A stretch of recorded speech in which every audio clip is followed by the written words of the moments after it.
Records, I like seeing this kind of stuff like drums, percussion, marimbas, electric Hammond organ, string bass.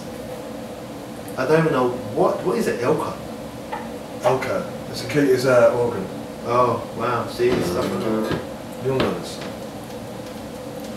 Yeah, oh shit, man.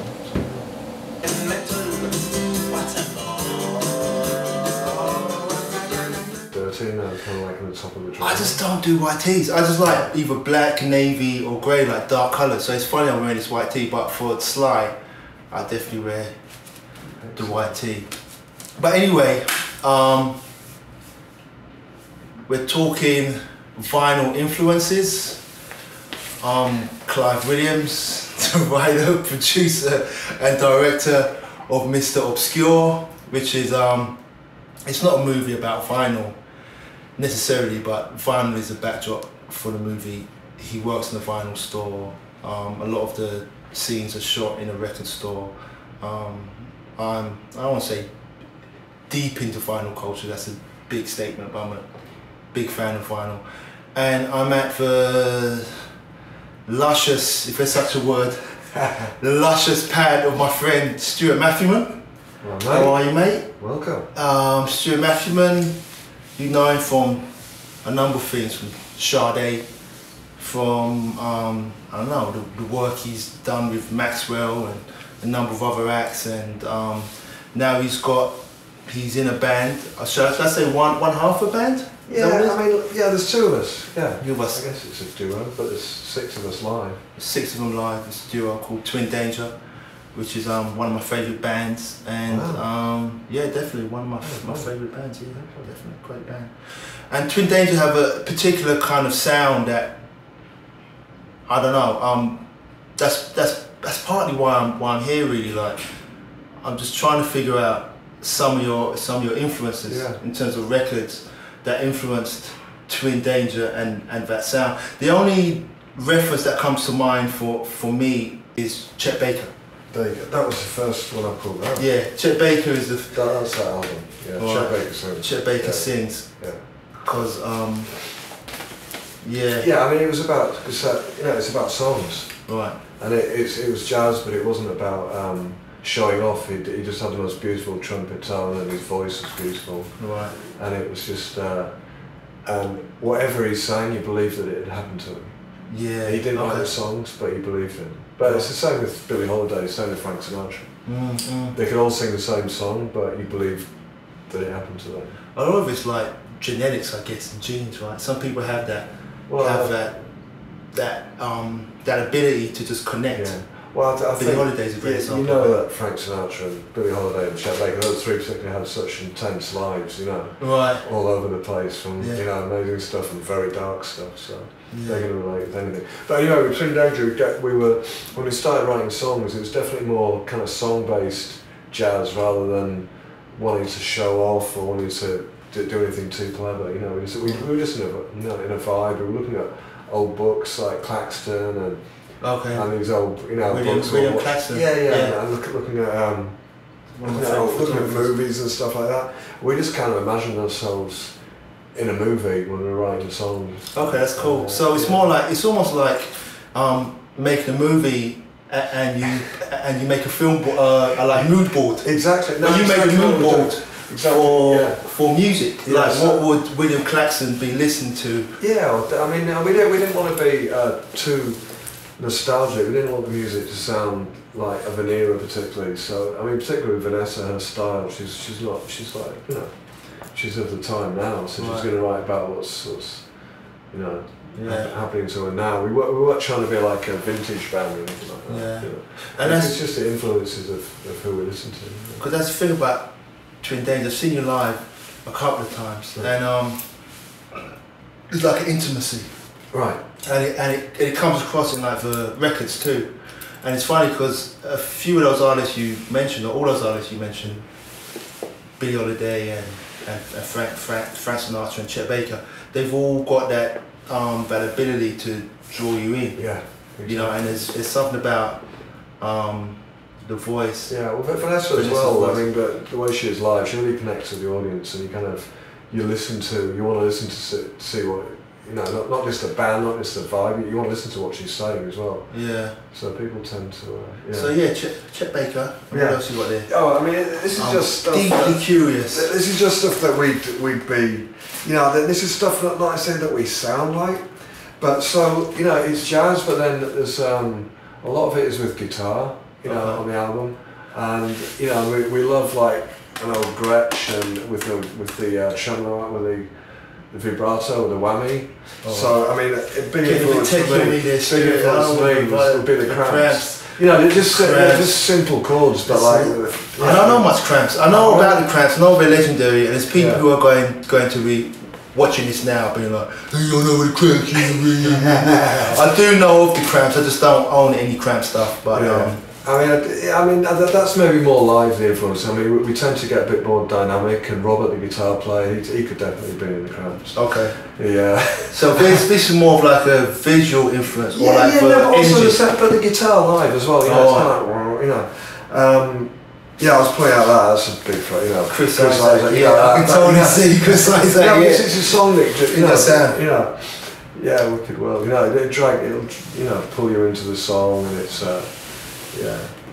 And then you know, big influence on me. I know, you know, Vanessa. I mean, we have different influences, me and Vanessa, but we agree on a lot of stuff. So I'd say Tom Waits as well. You know, because Tom Waits was around the time of like punk and new wave, and it was okay to listen to him. You know, I'm a huge Tom Waits fan. Yeah. You know, even if you're into the Clash or whatever, you got home at night, you wanted to put something on. Right. You could put on Tom Waits. And it was cool.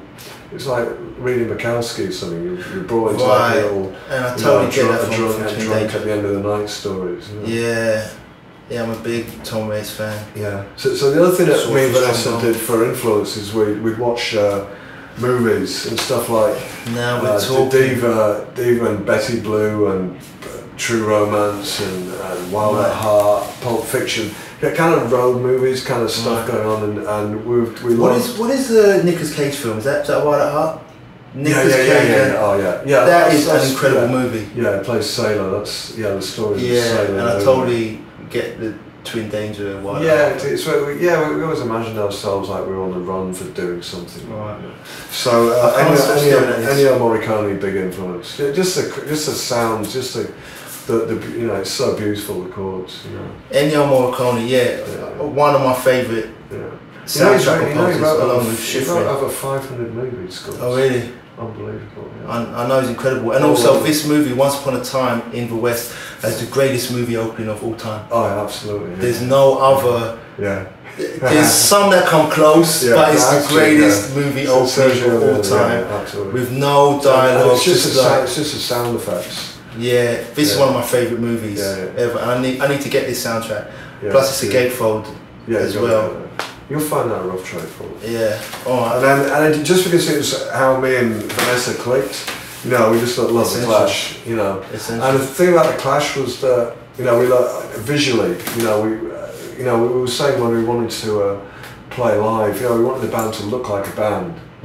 So, and we were saying, no, what do we want the band to look like? So the MO for the band was like, imagine if Frank Sinatra was in the Clash.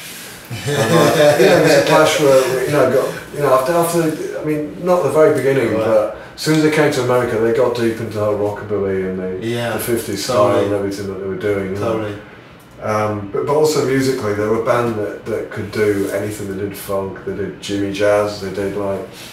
They covered all the bases. Everything, reggae, everything. I see Clash as like, the way I see the Clash, I love the Stones and the Who and all that, but the Clash are like a true London band. Yeah.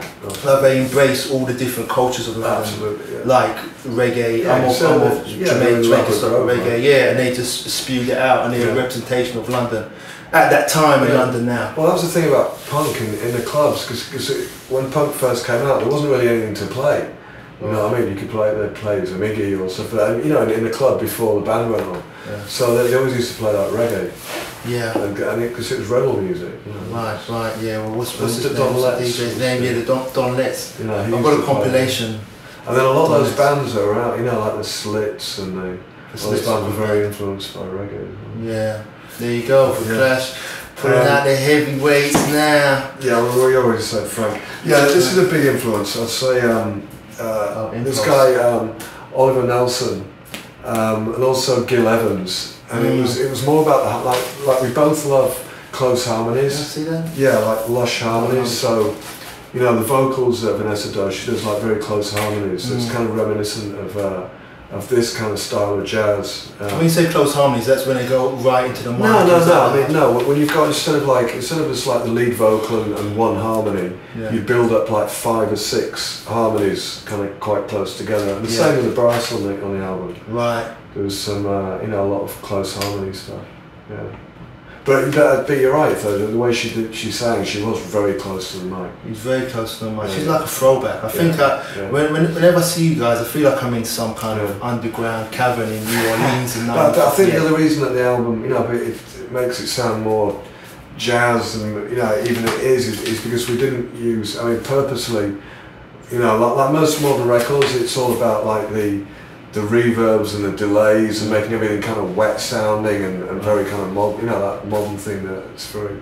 But we kind of didn't do any of that. We had like no effects on the album at all. Oh wow! Tiny bit of reverb. So it was all like very dry, the whole record. So that's a lot more intimate. And it sounds, especially on headphones, it sounds very close. Gene Vincent for me, big influence. Just he was like the. He was like the other Elvis, but he wasn't as good looking, and he never quite got the fame. But just I was very influenced by the guitar playing. Right. Just very cool. He's got that kind of like that 50s. Exactly. Yeah.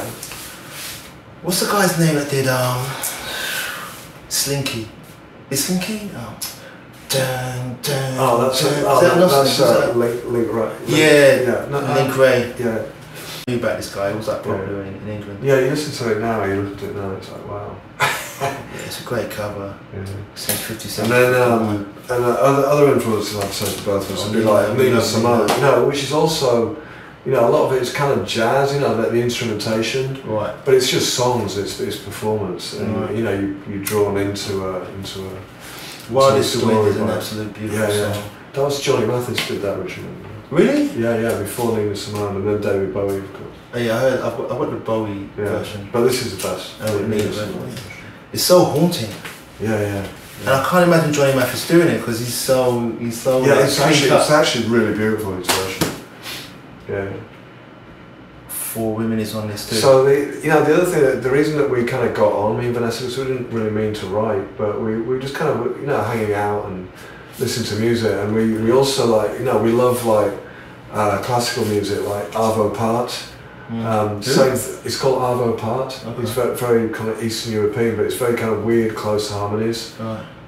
And then we also absolutely love Black Sabbath. We realised that we both love them. Oh, right. Black Sabbath, amazing. Yeah, we went to Twin Danger, did a little works outing last year. Went to the Barclays Centre to see Black Sabbath. We got backstage and met Tony Iommi. Oh wow, that's a big deal. Yeah. So does Black Sabbath? Not so much for him, but for us it was. Is there any way that Black Sabbath like it influences your music in any way? I don't see how Black Sabbath since a little kid I was into Black Sabbath. But what I always loved about Black Sabbath live was that if you went to see them live, they would do the songs exactly how you knew the song, like on the album. They play it virtually exactly the same, but just really fucking loud. So and you're with a big crowd, Yeah.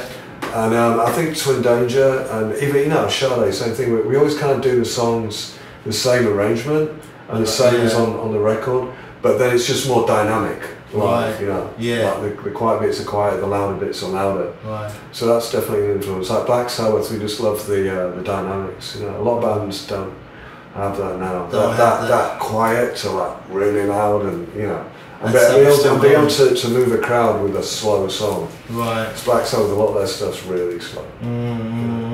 So everyone's always have you got any up tempo stuff? You don't need it. That's what it is. How to move a crowd with a slow song. Because when I see Twin Danger, there's like a groove that goes on. Yeah. But I mean that's the thing. Back in the day with Billie Holiday and those big bands, people would dance. You'd dance to the slow songs. That's the song. You'd see a girl. I want to dance to this song, a slow song. It'd be great if we can get people to slow dance to it and stuff. That'd be great. That'd be great. Yeah. So that's kind of pretty much it. From, yeah. I like your slippers, by the way. Yeah, very I've got some skin ones. I think they're European. I don't know where they're from, but yeah. I'm glad I took off my shoes as well. You can't really see on camera, but I've got camouflage. But yeah, socks. I think we're both about the socks. So. We're all about the socks. Yeah. I mean, I'm glad. I wanted you to ask me to take off my shoes, really, so I can talk about. I mean, we could find out what kind of underwear you have on. Yeah, no, I don't. I've got on. I think I've got on Hanes. Might be Fruit of the Loom. I don't spend a lot of money on underwear. You can't like take some Paul Smith ones. Nah, I'm not fancy pants. I can't afford that kind of stuff. But I do either. I don't want to plug anybody on this. You know what I mean? Because it ain't cutting any checks. But I'd say Hanes or Fruit of the Loom is pretty much my go-to. Yeah, I like plain white, Hanes t-shirt. But I always get the large boys size. Large boys size? Yeah, I get the boys ones large. Are you instead of a small men's that's still a bit funny shape in America. Right. But the boys ones, if you get the large, they're great for me. I'm pretty skinny. I used to do a large. Lately I've been doing the extra larges because I've been wearing my t-shirts double baggy for some reason. I don't know what that is. Maybe because I'm trying to hide the fact I gained a little weight. I don't know what it is, but I'm wearing my. But anyway, we've gone off track. You get to like waft it around a bit more. So we're still talking records. So what's Mr. Obscure? What happened now? Yeah. Oh wow! Look, Mr. Obscure. So this is what he would be. This is what it's him or you. It's mostly. Thinking about him. I only bought 6 records because I didn't want to go through mine and pick some. I didn't want to. Yeah, I might go for you and pick some records. I only grabbed 6 records. I didn't feel like trudging around a whole bunch of records, but these are records that are really I was listening to while I was writing the script. Oh, excellent. For Obscure. I love that cover. Wow. Yeah, so I tried to get into the mind of this guy because he's kind of like an obscure guy, like Tommy Berkeley knows a lot of things about a lot of things, and he's not a regular guy. And I was thinking the kind of music that he would be listening to would not be regular music. Right. He'd be listening to some next stuff, some other stuff. Yeah. So these are in no particular order, but this is a record called And Ha Canoon. Wow. It's like a Bollywood record. His love interest. I don't know, I just picked it up at some store. That's the thing with these, you can't tell if it's like by the cover, you can't tell if it's modern or the 70s. Right. It all looks like. Yeah, it all looks the same. I think it's 70s. Right. You know, let me just, and you can't really tell by the fashion either. I think the font kind of gives it away a little bit. Right. 70s, but it's just a real solid Bollywood record. I buy a lot of Bollywood records. I'm not really sure why. I guess it's because of the rhythms or something. Yeah.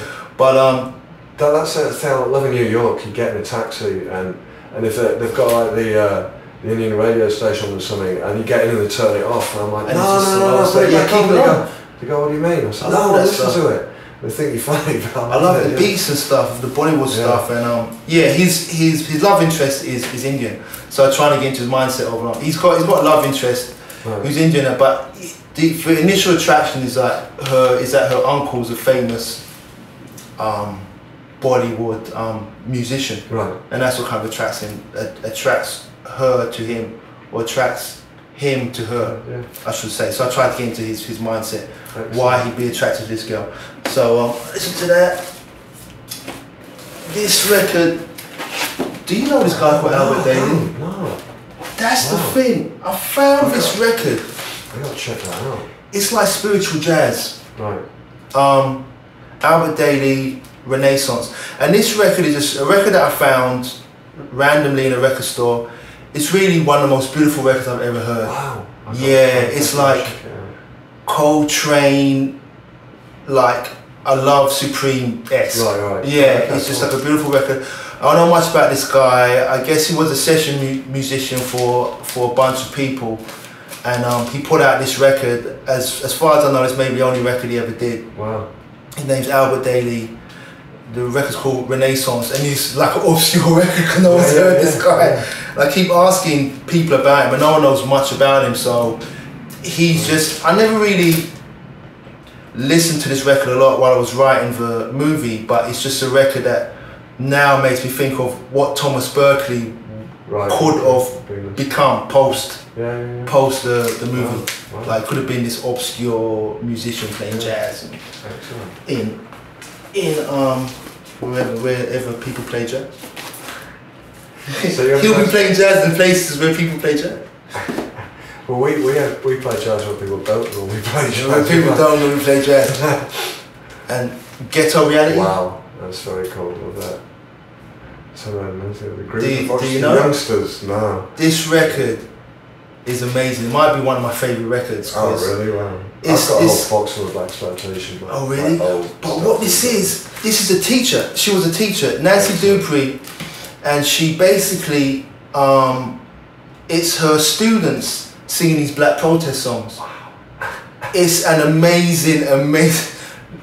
It's an amazing record. It's probably relevant now, yeah, like black protest songs. There's like a song called James Brown. There's a song called Dr. King, and it's just these kids singing in harmony. It's just her on a keyboard, and it's real bluesy. It's real soulful. So did you know what it was when you picked it up, or did you just like? No, I just saw the cover. I know, it looks amazing. And I saw the cover. And it's folkways, so I was like, okay, maybe some archaic stuff. And I looked up one of the songs on YouTube. There was one song on YouTube, and it was amazing. I just took that, I just bought it. Anyway, this is just something I was listening to when I was writing for the movie, because I feel like this is something that Thomas Berkeley, Mr. Obscure, would have been listening to in his everyday life. Because he's kind of a teacher, he's kind of a muse. The character's a muse for a number of people, so I feel like he'd be into something like that. Silver Apples. Wow, yeah. Yeah, this is like. I haven't got that. There's this That's on Stacks. No, this is on Cap. Silver Apples. It's like, I don't even know how to describe Silver Apples. It's like psych, folk, rock. I don't even know. I know that Paulie said they did a song that's like a homage to Silver Apples. And I thought they brought him out. I think they brought him out on stage a couple of times, whatever. But he's got a banjo. There. He's got a banjo there, and I don't know if there's much banjo in that. I don't know much banjo being in that. No, this record. So basically, they're flying the plane and they wreck it. It's one of those records that sounds like what it looks like, like on the cover. And what am I saying? I have to ask you, because I know I did this when I was a kid, when I was buying records. Like, I have a big R&B funk collection. Yeah. That honestly, most of my stuff I bought it because the cover looked really cool. Yeah. I did that quite a lot, and then found some amazing stuff. Right. You know, I mean, back in the day when you could do that, you could just buy these albums for like $1, a couple of dollars. Now everyone knows what everything is. Yeah. But at the time, when I was pulling stuff out, I was pulling it out because I loved the cover. Love the cover, yeah. You know, it's an amazing record, and you know what, that works, but it depends on genre. Like salsa, you can get messed up. Yeah, like that. You know, like salsa and Latin stuff. See the cover, you'll be like, man, this is amazing. This is gonna be amazing. I'm buying it, and then you get it, and it's just like, I don't know, just like a bunch of whatever drums. I love salsa. I don't want to be rude to any Puerto Ricans, but Anyway, the character Tommy was in a band called Revolution Red in his previous time prior to the actual film starting, and I listened to Silver Apples a lot because I imagined that the band that he was in sounded just like Silver. No, I couldn't afford to get the rights to any of this stuff. My budget was way too small and minuscule. They're probably not even aware of it. You could have got away with that. Yeah, maybe right. Sneak to Rocky bit there. Silver Apples. You got a problem, mate. See what you can do. They would have been happy, I would have thought. Well, that's cool. Yeah, this is a singer called Maki Asakawa. Right. The way this ties in is that Mr. Obscure's like, he's like almost like top of the totem pole in terms of being a Renaissance man, whatever, so on and so forth. But his muse, the person he's influenced by, is this character called Jin Takanaka, played by the artist aka Sugar. And she's like his muse, and they like hang out, and she doesn't talk much, whatever, but she's just like an artist, she's like a recording artist. She paints, she does like sculptures, whatever. And I listened to this artist called Maki Asakawa. She's like a Nina Simone for Japan. Wow. Back in the 60s and 70s. She died, I guess, about 25, 30 years ago. But she lived, she's like the, you know, right. she lived the life, like drugs and smoke and sex and whatever. She was like your archetypal, ballsy jazz singer. And she's got this haunting, beautiful voice. Can't wait to hear that. Yeah, Maki Asakawa. This is really dope. I've got another record of her live which I listen to a lot too. And I think it's the last one here. Wow. MacDonald and Giles. Right. Wow. They were they came out of looks like they put an Instagram like filter on it. Yeah, it looks like an Instagram filter. It's bugging me, the band they come out of now. It's mate. They come out of King Crimson. Oh, okay. Yeah, they come out of King Crimson, and this record is like I don't know. It's like folk kind of prog rock. Right. I mean, it's described as prog rock, but it's like folk with break beats. It's got really hard sort of hip hop drums in it. Wow. For no reason, because it predates rap. It's just this real like bizarre, fun operatic record from beginning to end. Folk with yeah, it's like prog rock, folksy. Yeah. What was that? It's like folksy, but it's just got hard beats in there. What's that hip hop band that were kind of folky? What were they called? Hip hop band were kind of folky. No, they were like they were called a folky hip hop band. That's what they're called. That's what I've got that album, folky hip hop. No, oh god, what the digs? No, I can't remember. Anyway. Yeah, but yeah. Anyway, there's this one of the characters that Thomas Berkeley, leading guy in my film, influences this band called Morgamo. And Morgamo are like a prog rock cult following sort of like Radiohead-esque. Right. And when I was writing their scenes, I was listening to this. Excellent, I got you. Because I feel like, yeah. You know, we're both into like the clothes and the images as well. Yeah, and this is what's cool about this is that the girls totally look like she could be walking down Bedford now. Do you know what I mean? And the guy looks like Kevin Bacon. Yeah, that's Kevin Bacon. But I'll tell you what, the thing that irks me about this is that he hasn't done his tie right. Like the thin part of his tie is longer than the other part, and you know that if you did it up, it would be even worse. Like. Now you've ruined the cover for me. I was going to say, my next line was going to be one of my favourite covers. I hate the cover. With a kind of leather jacket. I like her bangs too. Yeah. She's got nice bangs. Yeah. But this is one of those, this is like, almost like, this is the kind of record, if it wasn't too expensive, I would just buy it, because this is the kind of cover that you just buy the record, because you don't know what's in there, and it's just like, and the thing about albums is it's like art, you know, when you have art. I mean, I got my stuff thrown on the floor, kind of over here, but what I like swapping the front albums around and getting a different mood, you know. Like, yeah, definitely. I bet if I had this album, that would definitely be the front. Yeah, this is. I like the Instagram difference. That was cool. A little filter on there. Yeah. So anyway, chopping it up, as they say in America, with my mate Stuart. Yeah, what are we doing in America, mate? Are we in America or are we in London? I can't remember. You know what? I'm so jet set. I'm from Paris. Where am I? We don't actually live in America. We live in New York. We live in Brooklyn. It's not really America, right? We live in Brooklyn. We're definitely not in Nashville. I'll tell you that much. we're in the BK. And yeah, we're just talking about final influences. But you know what? Going around Middle America, going to them record shops, that's where you're going to find the stuff still. I've never done Middle America. Because everyone knows what everything is here, so it's hard to find. I haven't travelled around America, actually. Right. I'm kind of, it's like a stone in my shoe, because you know, like you live in New York, like as you mentioned, you don't really live in America. Yeah. And I haven't really, I've been to LA and, you know, like Boston, Philly, like local stuff. Yeah. Well, that's the thing when we went on tour with Sade in the 80s. That's when me and Andrew, the keyboard player, particularly like big vinyl. You know, I think, you know, obviously we'd find out where the good club was to go at night, but during the day we'd always try and find the record store. You must have hoovered up. Oh yeah, we just, yeah. And we used to, at the end of the tour, we'd have like boxes of albums and stuff. Wow. Wow. You know.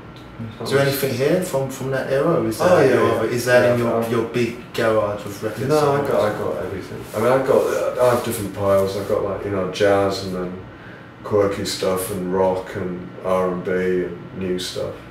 You can see that the rock pile's the biggest, the new stuff's the smallest pile. Alright, cool. You know. So, the final influences with me, Clive Williams, writer, producer, director of Mr. Obscure, which is now on YouTube as a 6-part mini-series. Wow. I don't know why I keep putting my hand like this here. As a 6-part mini-series. It's also going to be available, if you don't want to watch it as a 6-part mini-series, you want to watch it in one long shot, which I'd rather you did it like that, but anyway, whatever. You can watch it on Vimeo, and also the name of Twin Danger's new album is? It's, weirdly enough, it's Twin Danger. Your new album's called Twin Danger? It's self-titled, yeah. You know, why not? Self-titled album. And that's coming out in June on Decca Records, and that's going to be cool. Wow, Decca. We're doing it on vinyl, and we're going to have the Decca logo. And so that's really cool, and we're playing live. And you know, if we're playing live, feel free to come and give some dollars. You know, I mean, we can tip. We'll put tip. You know, slip something in Vanessa's stocking. Twin Danger are. There's no other group, no other contemporary group that are doing what Twin Danger is doing. I can't think of anybody to really. Which is a blessing and a curse. Definitely. They're great live, incredible live, and that video, which is like a short film. Yeah, it's funny. Yeah, right? that video's great. I saw the other day. I was like, when's the music gonna start? I was like, shit was like acting. It was like the whole story going. The Godfather or something. No, that's the thing. You know, we always imagined we were in the movie, so we thought might as well do it. No, that was Siri Moskowitz, who you met the other day. Yeah. She filmed that. She directed that. So. All right. No, it's great. It's the merging of visuals and music and sound. It's like incredible. Big fan of Twin Danger, and the album's called Twin Danger. Funnily enough, but you can find the clips and the videos on YouTube as well. You can find the clips and videos on YouTube too. Cool. Stuart, my man. Cheers, mate. All right, Gav. And that's we should show them some of this other stuff. Yeah, we're definitely gonna do that. We're gonna cut this in a minute. And we're gonna get some of that footage too. Oh, I feel pretty conservative with these ones. Getting a bit warm in there, Stu. Is it? Okay. What is this thing, Clive? What is what thing? I don't know. Well, it's recording. Can you check? I don't know what that is. We're gonna do it again? No, I don't think we'll do it again. I don't want many coloured discs, it's a shame. I love coloured discs. Yeah, we can hopefully do that with Twin Danger and have like red vinyl. I've got can on can record colours. Right. So, yeah, this just came out. This is that real practice thing. It's like, number this is. He said that I was the first one to actually buy it.